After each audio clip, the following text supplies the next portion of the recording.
Bombs are the voice of the unheard. I like that quote from a scholar, not a poet. The social norm of reciprocity serves to legitimize striking back after being struck, or damaging when damaged, or helping when helped. People treated nicely feel so good. Are citizens feeling ignored able to ignore? If profiled, can one profile back? When hired last and laid off first, can one dismiss all employers? If suspect when shopping, can one question the store detective? When spoken to in a caring manner, one answers with humble gratitude.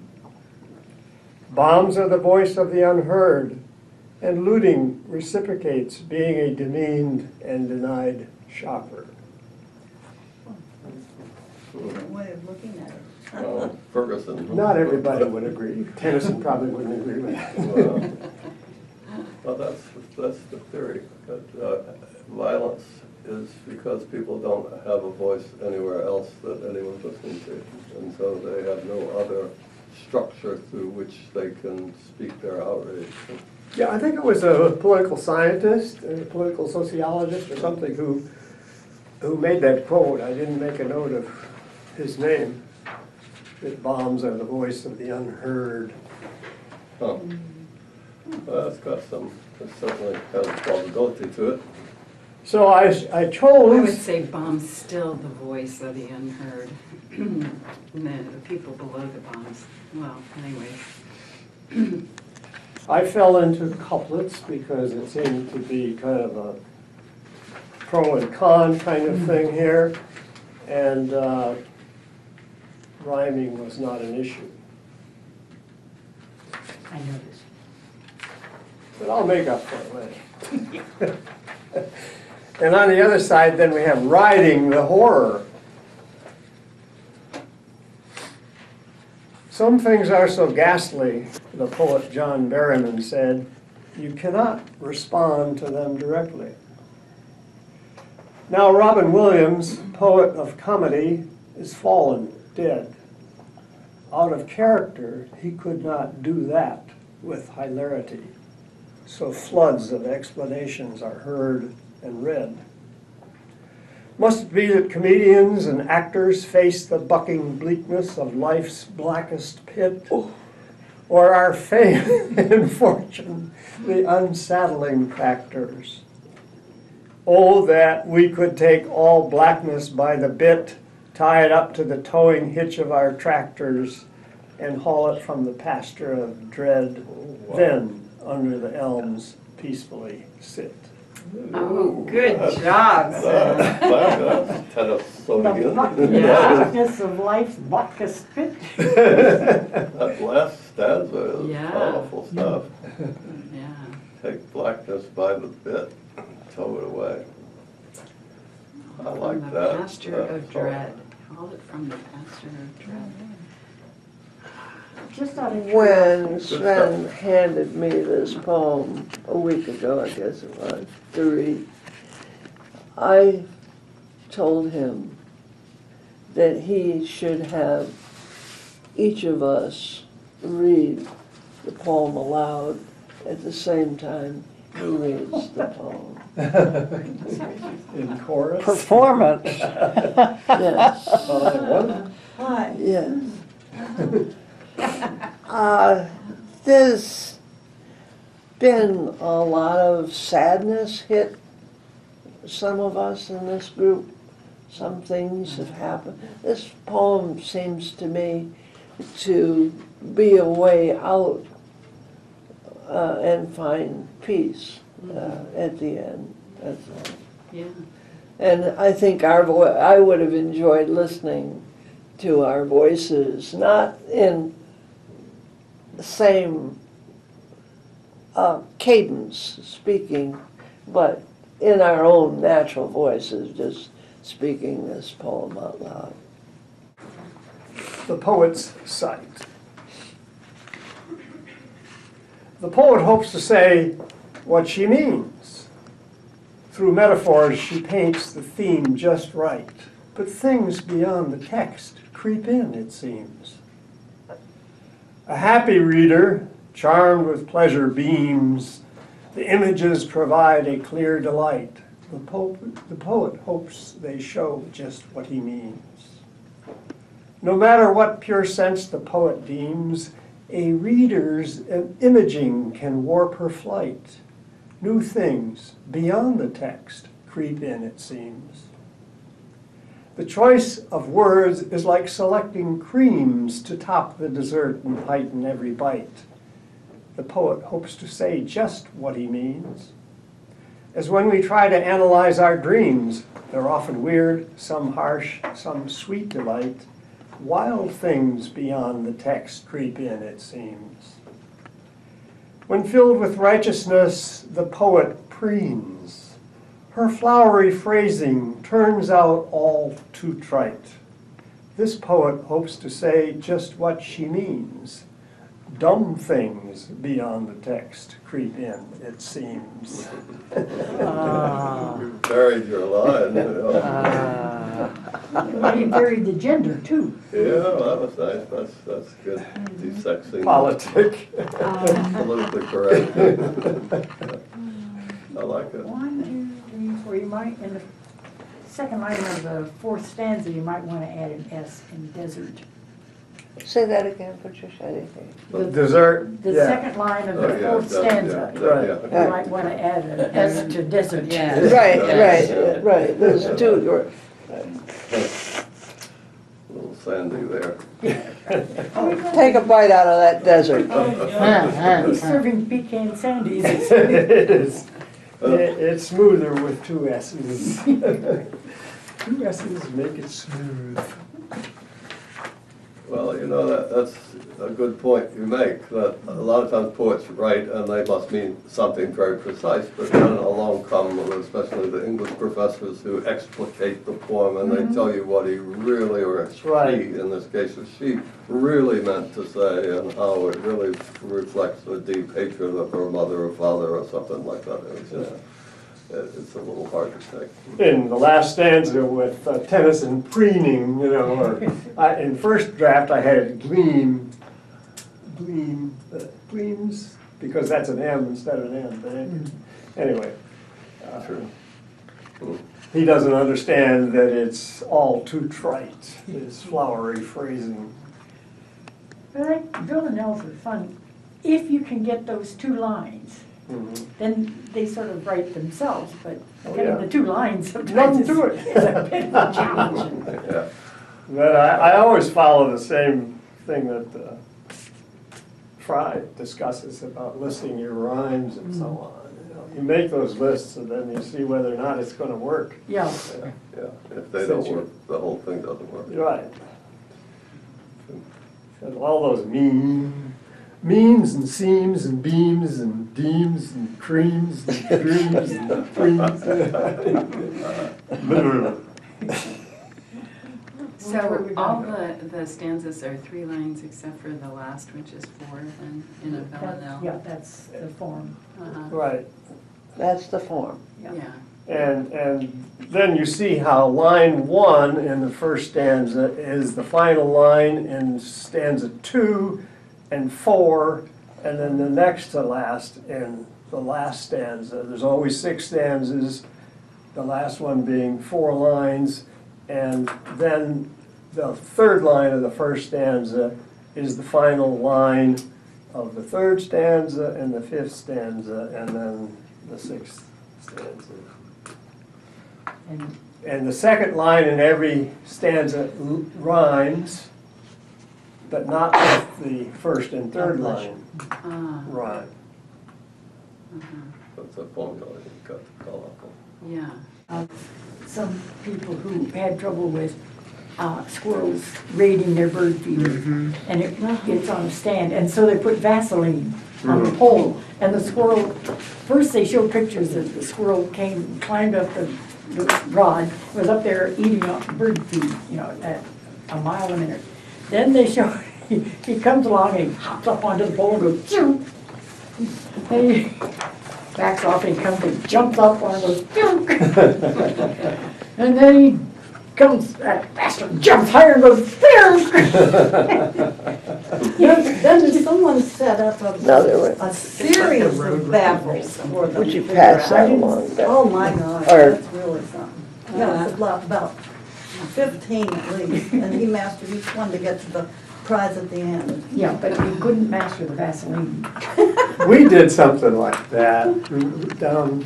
We put had- aluminum, And I put grease on it, and Yeah. eventually they took, it was in a sandy environment, and they brought so much sand up to the Vaseline that after a while they could hold on. I was looking to my backyard for inspiration also.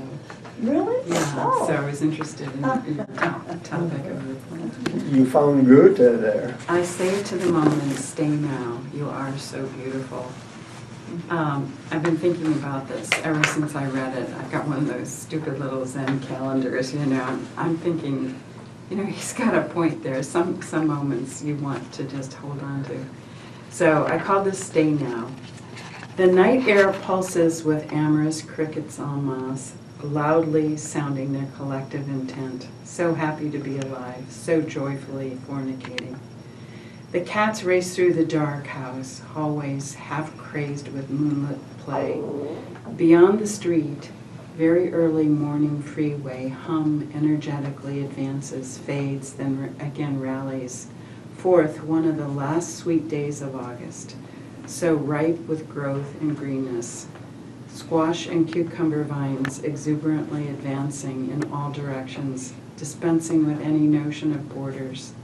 The prim stand of scalloped pink and white zinnias, backed by the bright orange feathery cosmos and the willowy elegant wild mauve geraniums against the fence. All call the small honeybees as well as the plump burly yellow jackets. The dainty hummingbird so discriminately hovering, white fluttering moss decoratively flitting, and even the prized, most stately regent, the lovely monarch, comes to visit. Suddenly, a screen door slants. The day begins. A perfect moment to be in love. Nay, to be love itself, in full, outrageous, deliriously beautiful bloom. Yeah, very nice.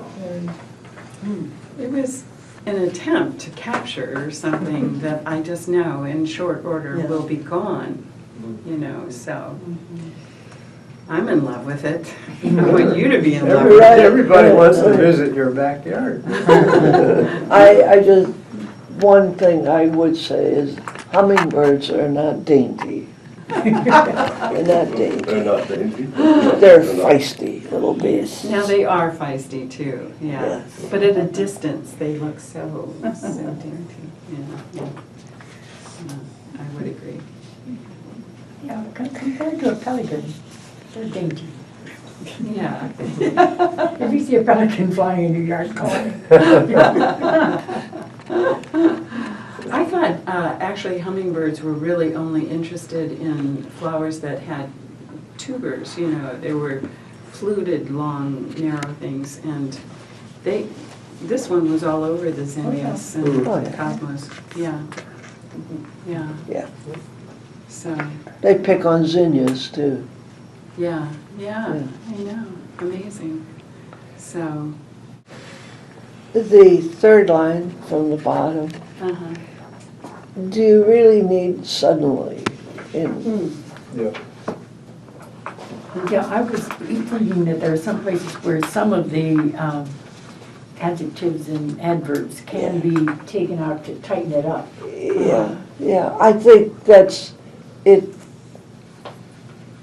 I would save it for a different, if you have to use suddenly, I'd save it for something else. You don't need it here. Does a screen door slams Yeah. is a Another of statement. its own, yeah, Yeah, sure. I thought about that, honestly, but I felt like it needed just a small transition word to go between. But I think since it's the screen door is used slamming too suddenly, often. it doesn't need the transition. Yeah. It, all at once, the screen door slams, and that suddenness of going from a monarch comes to visit, and then a screen door slams, I think suddenly takes it out of being sudden. Uh-huh. Yeah. I love the sound of a screen door closing. You do? I do, it to me. Oh, it was a marvelous place to put it. Yeah, it was the Yeah, that's a perfect good place to put it. sound of summer. Yeah. You are drawing to a close with that line. Yeah, there. Back to reality. yeah, yeah. But I would take out suddenly. No, that's not I'd right. leave it to Tennessee Oh, yeah. Williams to Mo- use. Most of us Okay. write some prose as well, and if we are conscientiously writing prose, we try to get it right and so on. And prose demands much more in the way of articles and so on. And one of the marks of poetry is to eliminate Yeah, those things that's- and to hit things directly. I sometimes, we and you know, all of us fall into writing short line prose I do it all and the calling time. it poetry. Mhm. And Billy Collins has a thing that he writes about using the word suddenly, and how he thinks you could do without it. If you have to have something, maybe a neighbor's screen door slams. So, you know, if you really feel you have to precede, Yeah, what sets the stage for it to be sudden? yeah. I think suddenly is a good transitional word, and I like how you used it. There you go, see, different opinions. Oh, There you go. Yeah, the world's made up of them, yeah. Right. All right. well, some of thank which you. are wrong.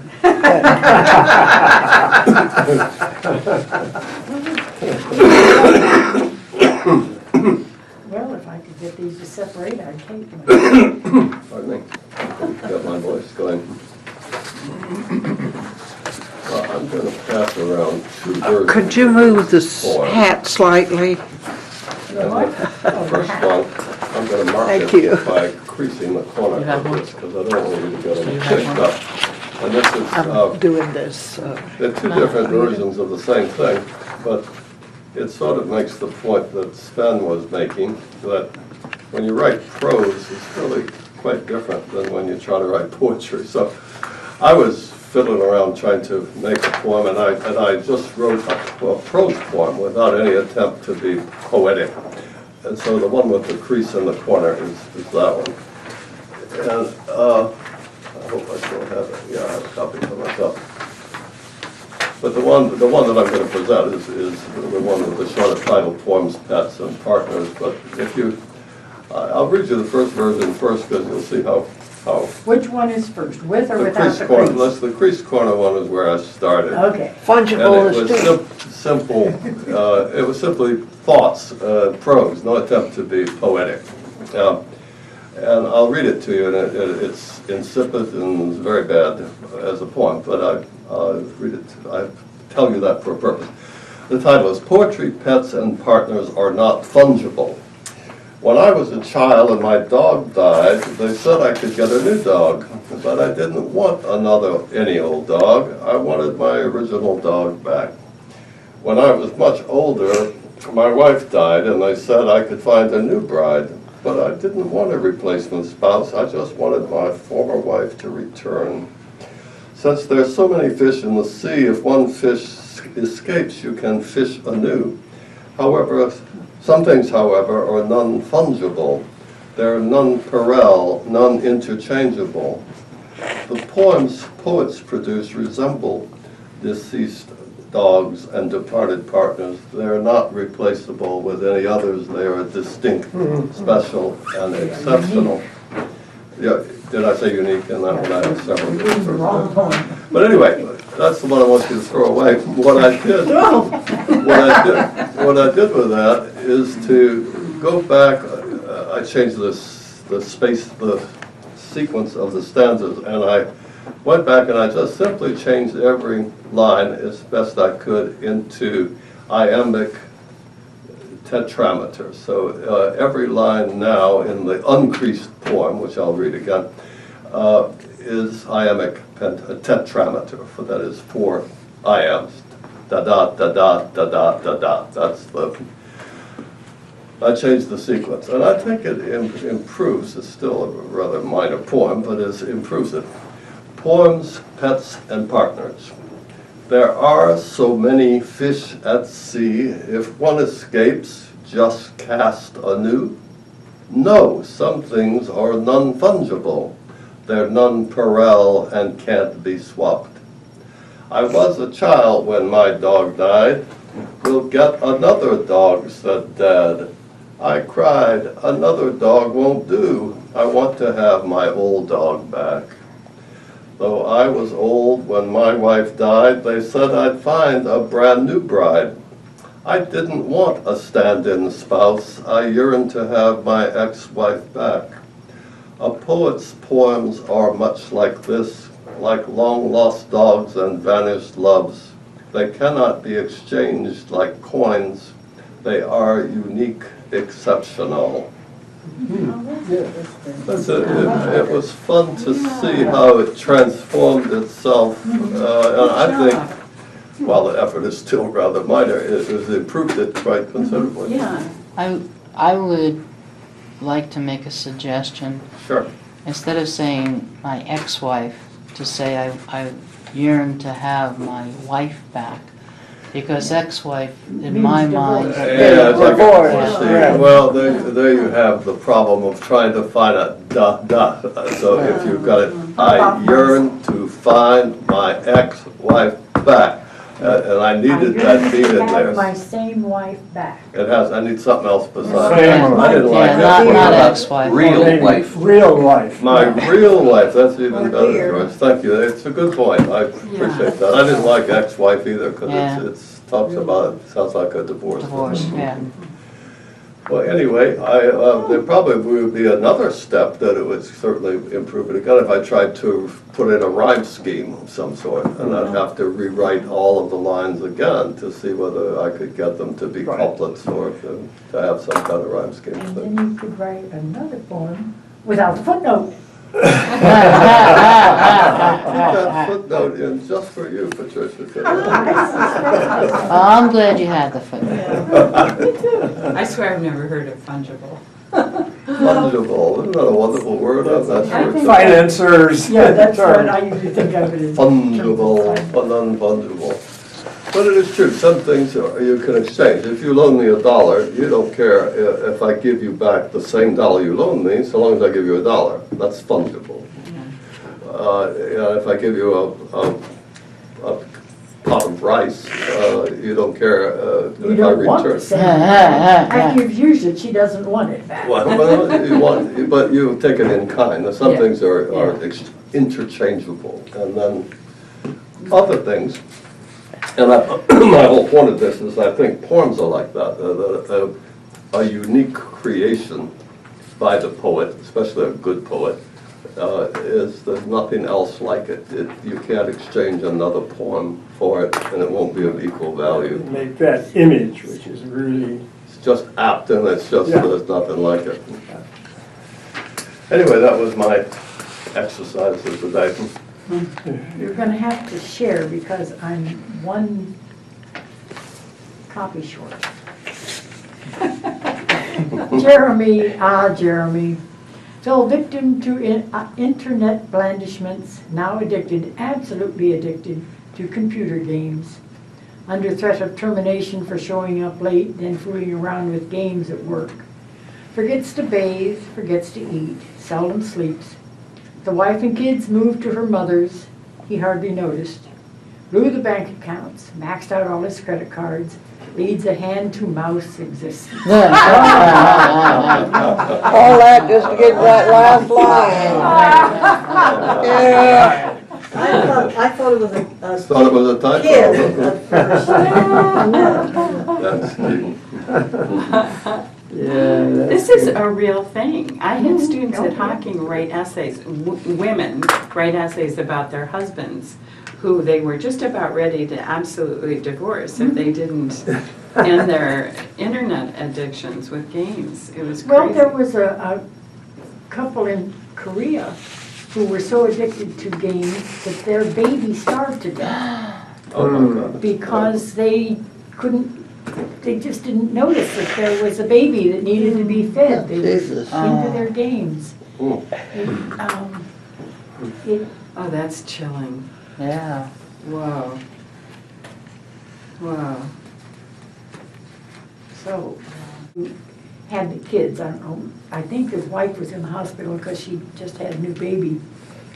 But he put the, it must have been some other reason she was in the hospital, because they had a baby that was young enough, was in one of those car seat kind of things. And he put it up on top of the car, and then he strapped the other child into a car seat, and then he got in the car and drove off. And he said it had gone up the ramp onto the interstate, and he began to accelerate, and he heard that baby carrier sliding on the roof of the car. Oh, God. Oh, my God. And knew what on earth had happened, and he slammed on the brakes, but the baby kept going. But he was in one of those seats built to protect the baby, and the baby was sort of, hi, Dad. Not quite, he was too young for that. But it's got a happy ending. She grew up Yeah. to be an astronaut. But the father's probably never been quite right since. I mean, can you imagine you hit the accelerator and you take off and you hear your baby Oh, sliding? God. Oh, well, life's full of this. Anyway, you have something you want to read. Well, Unless- do you want to hear some of my lyrics? They're not poems, they're lyrics. You gotta get out there and fight with the rest of us. I went to, I didn't make copies, I didn't know all the procedures for your group. Okay. But one big question is, should I sing them or sing them? Yes, you must. Aw. Yeah, Yeah, lyrics. You're a good singer. This started when it was Danny Moates' birthday in 2008. And I had previously written music for other people's poetry. Mickey Bougeia wrote 3 poems for our church, and I had hymn tunes for theirs. And I've done others like that. But then I also have then done words for other people's music.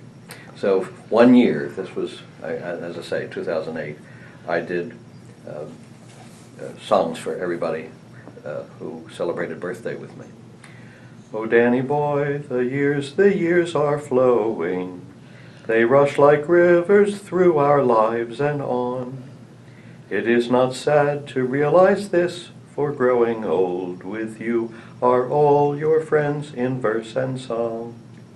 Music of merriment and good companionship, in poems pure and naughty and risque. We sing your life and health and sweet delightfulness, and hope it lasts for decades more. I-een for A.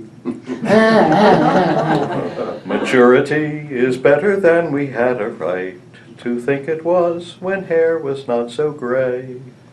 When mountains high of aspiration loomed above, and desks were piled high with debts to pay. But now in genteel age with lesser pressures, with joyful tasks of love and charity, we labor on in days more rich than ever, taking great pleasure from the work we do for free. So let us lift our glasses to each other, for it's not Danny only that we toast. It's all of us on this side of the hill of life who join with him as down that hill we coast. A long and gentle ride is our deserving. We are obliged at last to have some peace. So Danny boy, now lead us all in happiness, till we are called to join the saints at heaven's feast. I imagine the tears were flowing. Very nice. I don't know how many more of these you can put up with, but I thought that given the present company, I should quickly do the song I wrote for Patricia. Oh, yes. Yes. A takeoff on the song Every little breeze says Patricia Louise. Birds in the trees sing Patricia Louise. She is a dear, and it is clear we love her, we love her. Every little word that she'll read or proclaim gets her red pen and the need to explain. In the worldwide, students confide, she taught us to write. She is such a cook and a recipe queen. Breads, cakes, and soups with potato and bean. They're so delish, it's our fond wish that she bake forever. All the world's a stage and all language a game. Pun for us all, please, no matter how lame. Little Red Ride, you stand aside, 'cause she gets the prize.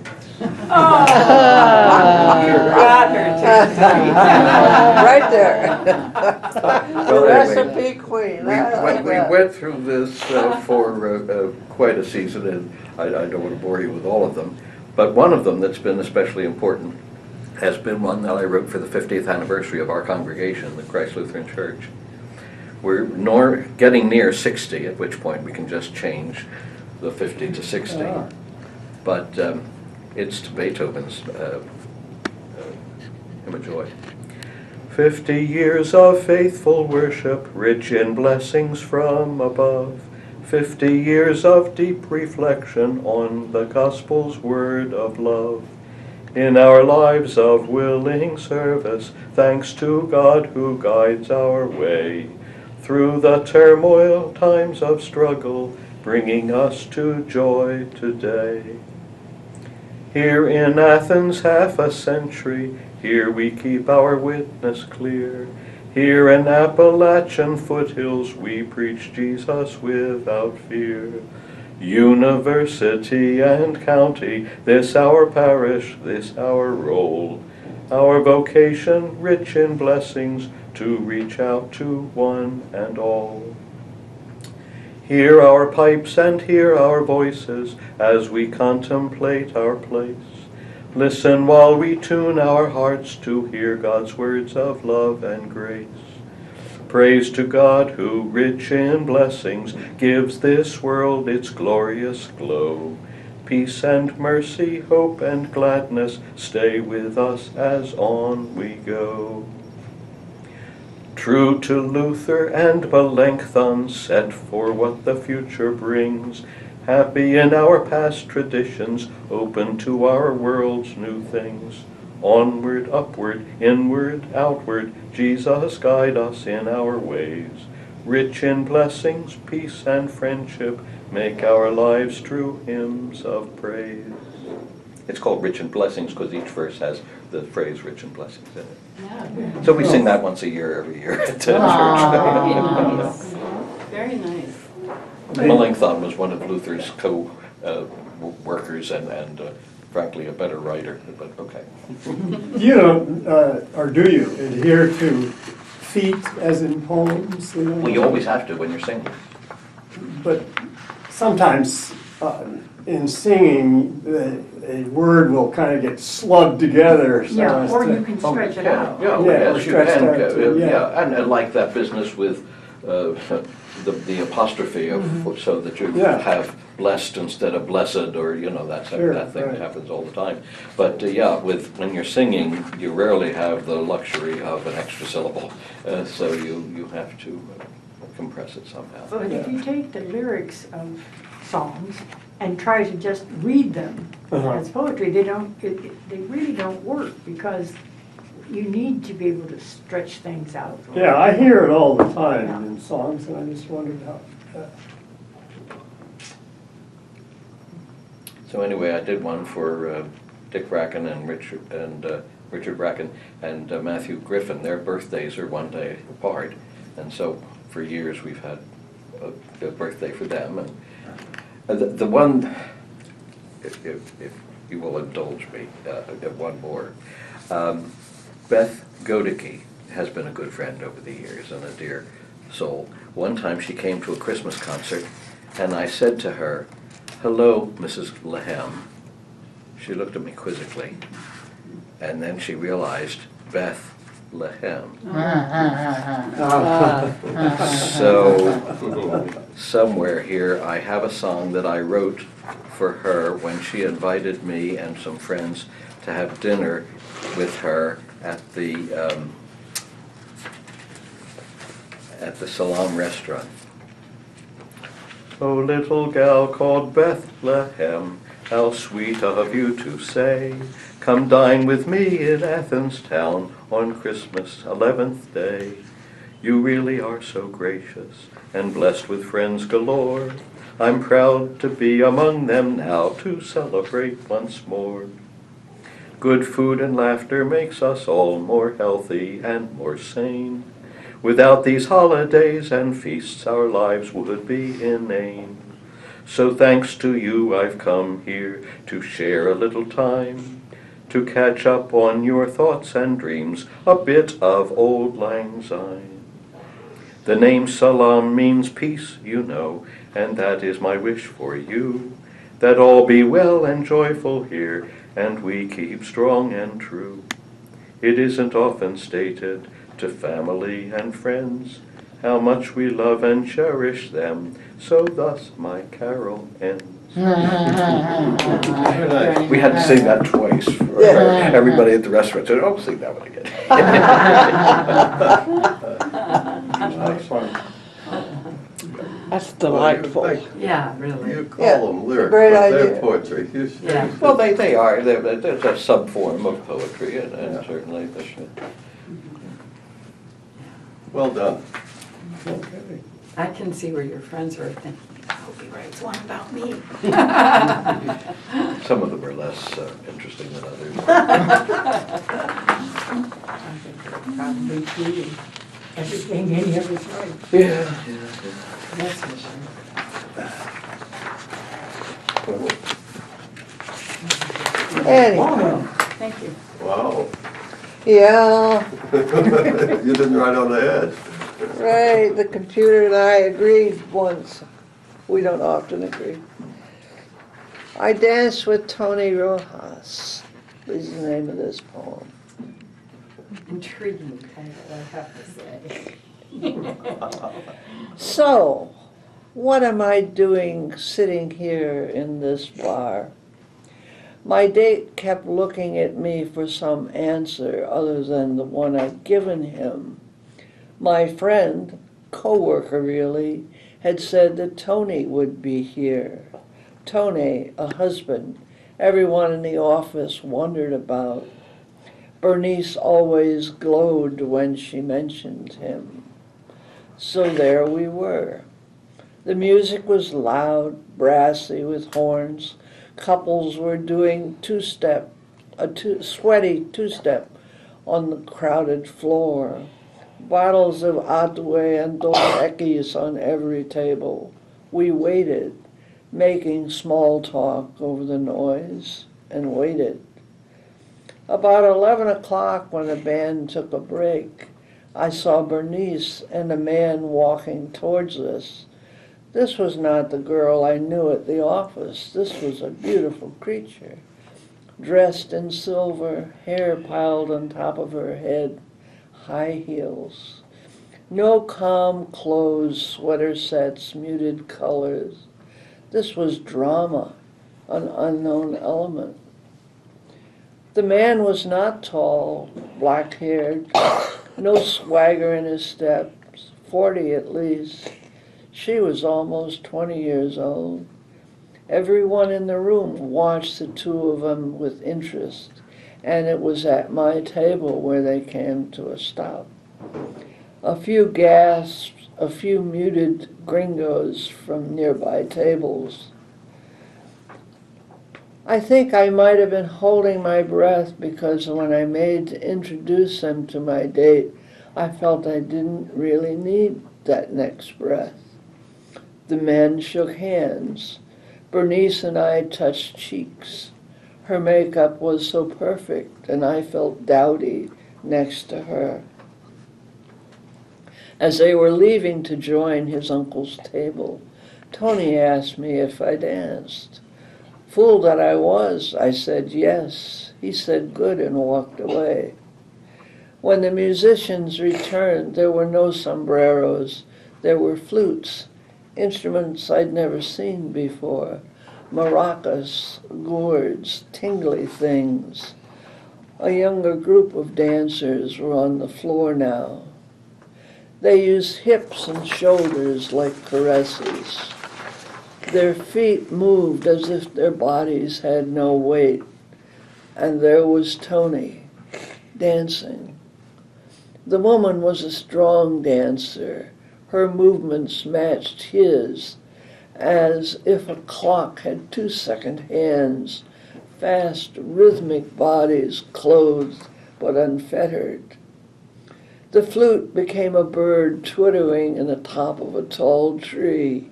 The bongo drums made sharp, clear punctuations amidst the muted, mellow horns. The dancers began to draw apart from Tony and his companion. With more space, the two of them became one movement. The music swished about us. A few people clapped as Tony cast the woman away from him in a swinging movement. She spun like a whirling torch in her red dress. Had I said I liked to dance? Fool, I was watching dancer that I never even thought of doing. I watch now in open-mouthed awe. Everyone clapped as Tony led the woman back to her table. Before I had time to turn to my date and say how beautiful they looked on the dance floor, Tony stood in front of me, holding out his hands. Now, I thought to myself, never would I dare reach out my hand to his, but he reached for mine. Then I was on the dance floor, ready to make a fool of myself. Bernice says you are her friend. Yes, but I don't think I can do this. Don't think. Follow me. It took a little time. He went easy on me. The rhythms were different. The step pauses were subtle. The energy was contagious. Cha-cha-cha, rumba, beguine, mambo. Dances of another world, done with eagerness, helping me to find my way into the music. Tony let me breathe. He led me into the steps. It was like we were discussing the steps in slow time, while our bodies lived in a much vaster world. I enjoyed every second. I never wanted to stop.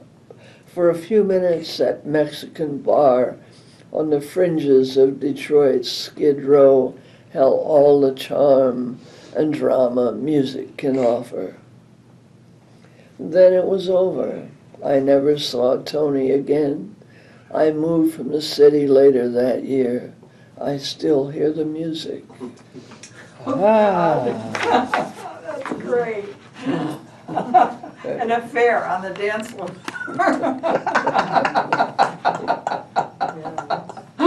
Yeah, it was like that. I was there. Joy makes herself sound like a klutz, but of course she was an extremely good dancer. Very good. And the two of them together really danced very well. Tony was quite a guy. He was an impressive guy, and he was also the face that you'd probably see at the post office. Yes. As we say, this was a Mexican-American bar on the fringes of Skid Row in Detroit in the early 1950s, when Mexicans were relatively rare in the United States, certainly. Well, if he's Rojas, you're high. Pardon? If he's Rojas, you're high. Right.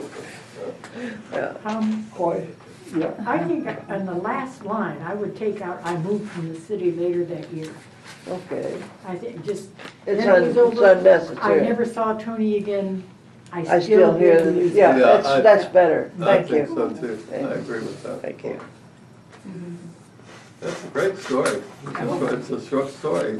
Yeah. Yeah, it's a short story, but That's the thing, is it prose or is it verse or is It's it, both. you know? It's both. It's pro can sport. be worked upon more, Right. I guess, to get it more poetic. We were captivated from the beginning, from that title, Joy. Mhm. Yeah, well, sure, I absolutely. knew.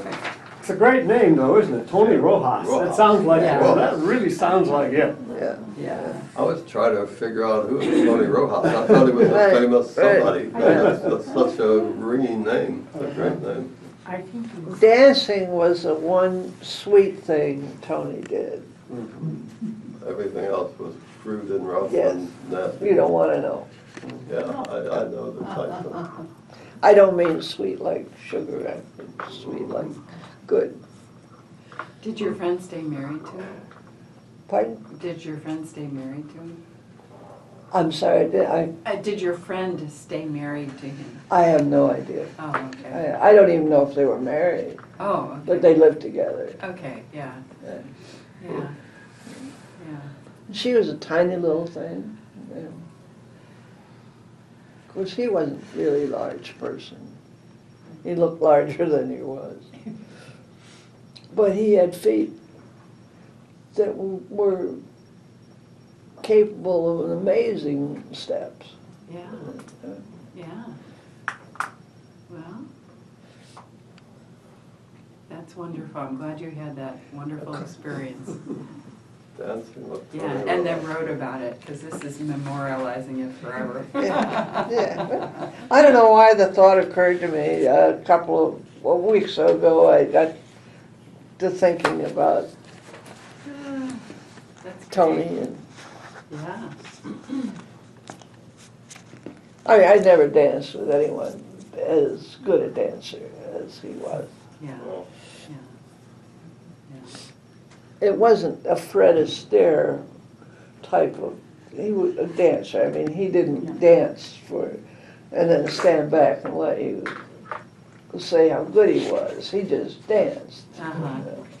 Yeah, yeah, what about- well, yeah. Well, I am glad that Sven added that you were a much better dancer than you convey in this. So if you do rewrite it, you better give a little hint of that. Oh, I know, I was an amateur compared to him. Yeah, but you could follow, okay? And a lot of women can't even do that. So, I mean, Well, this was his talent. He could lead. yeah, And also Men. Troy had been doing American dancing. Yeah, I more never- than the Latin dances were just coming into the country. As Yeah. a matter of fact, they were, Right. yeah, you had to go to a place like this to Yeah, get there. And Yeah. we started following things Hispanic yeah. along about then. Well, we started with flamenco and somehow got A into trip to the Mexico. more modern dances. Whatever. Yeah. I once found myself quite unexpectedly in Las Vegas where they were having. You were on your way to Detroit? I was on- Well, I'm in Las Vegas, I'm Gee, sad. get here. I would not have gone to Las Vegas for this purpose, but what was going on, and the reason I was there was the national championship for the ballroom dancing. And for the whole weekend, I watched performers. And it was absolutely magical. I have never seen people dance. It was certainly like nothing like the shuffling around I ever did on a dance floor. It was a marvel to behold. yeah. Yeah. I was completely Competition ballroom captivated, I still think about it. They were whirling around like dervishes, just Maybe I was with Danny flexible, when I beautifully met him. coordinated. I don't remember anybody like that. And I Really found out- acrobatic. I found out Very acrobatic, what Very ballroom much dancing so. is. Well, it's very, these dances are sensual. Yeah. Oh, very And, sensitive. and to a degree, a foxtrot is never going to be. Yeah, yeah. Well, I just want to make a note here, the last. Which line are you, you're on the back, The last the back, right? stanza, Okay. where Yeah, you say, "It was like we were discussing the steps in slow time while our bodies lived in a much faster world." I was wondering, it almost gives the impression you were talking about it while you were doing it, but you weren't, were you? no, we didn't talk. Just dance. So I was just going to say, you might rethink that to somehow convey that you two were in sync with each other. Yeah. You were getting it. Yeah. You were doing it. He was leading. Yeah, but you were doing it with him. I want you to give yourself more credit. Maybe instead of discussing, communicating. Communicating, Because- better word. Because it sounds, when you say you were discussing, like you were sort of saying, what do I do now? Yeah. And that was not happening, but he was communicating what you needed to do. I'll work on it some more. Yeah. Maybe I can make it shorter. No, Well, that's so not. that's not necessary. Yeah, we love the details. We're totally on the dance floor with you.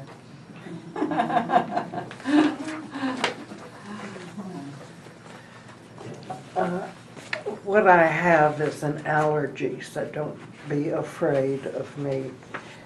And the last line varies in two of the copies, so I still haven't reached a good place with that, but, I have to share this. oh wait, Got another one? you need, You yeah. got another one? I miscounted. Lucky butt. Lucky butt. Oh, Lucky Butt. That's a nice name. His name is Lucky, but I took my cat outside and watched him walk in circles. He didn't run away or even try, just sniffed and chewed upon a plant. He'd make a juicy meal for any dog, so I hover nearby and deem him brave. His lifeline, one ear, a good nose, and lungs to sound alarm or hunger, is tenacious. Just a cat with soft red fur, still able to purr. He sounds beaten up by life. No eyes, His blind. toxoplasmosis did his eyes in, and I don't know what did one of his ears. One ear wilted, like.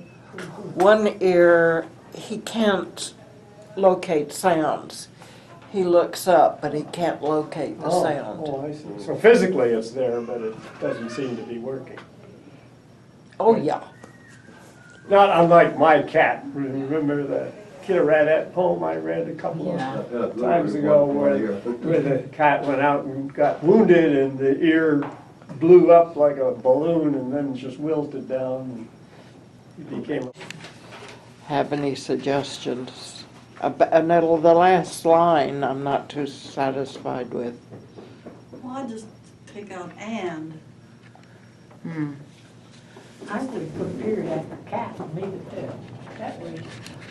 I don't know why it'd be a juicy meal for any dog. I don't either. Cats are not meals for dogs. Coyote maybe, but not. Well, they attack them and they kill them. But they don't eat. Dogs do. Yeah. Cat, I had a little cat that went to live on a farm and he didn't last long. Dogs got him. Maybe an easy victim. Yeah. And I Right. have to be near him because if one of the dogs come up, he can't. He's defenseless, yeah. Yeah, but the dog doesn't eat the cat, so maybe an easy victim would be better than Yeah. a juicy meal. Okay. Thinking, but dogs don't eat cats. And so, Okay, that's the okay, problem. you convinced me. Unless he's a dingo, and then he might. Yeah, but there are dang few dingoes around. Thank you, dingoes. Okay, this was a poem written half last night and half this morning. This is not up to your usual. When you say lungs to sound alarm or hunger, is that what you mean? He can yell. If some dog got on him, he would yell, but he's in the living room and when he's hungry, he bellows. He bellows, huh? So Okay. those are his lungs at work. I use that word in there somewhere with that. That's a nice To hat. bellow. Belongs to It's gonna bellow say, alarm. yeah, bellow alarm. Yeah, Bellow. yeah. You don't, Okay, you great. don't mention that neither eye works. Yeah, I think you should add more details about his infirmities. About his eyes? Yeah.